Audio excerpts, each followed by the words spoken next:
श्री गुरुदेव दत्त. श्री स्वामी समर्थ. भगवंत सगळे बघत असतो. महेशचे एका देवळासमोर त्याचं घर होतं. पहाटेच लोक मंदिरात यायला लागायचे. एक दिवस महेश उठून पाहतो तर काय, रस्त्यावर असलेल्या त्याच्या गाडीला मागून कोणीतरी धडक दिलेली. चडफडत महेश गाडीजवळ गेला.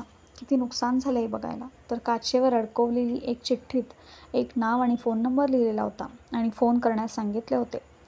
त्याने त्या नंबरवर फोन लावला. पलीकडचा माणूस म्हणाला, मी वाटच पाहत होतो तुमच्या फोनची. तुमच्या गाडीला धडक देणारा मीच. मी काकड आरती करून बाहेर आलो. चुकीच्या गिअर पडल्यामुळे गाडी मागे जायच्या ऐवजी पुढे गेली आणि तुमच्या गाडीवर आदळली. पहाटे तुम्हाला त्रास म्हणून चिठ्ठी ठेवली. मी तुमचं सगळं नुकसान भरून देतो. त्याने सगळं नुकसान भरूनही दिलं. माफी मागत होता. महेशला काही राहावेना.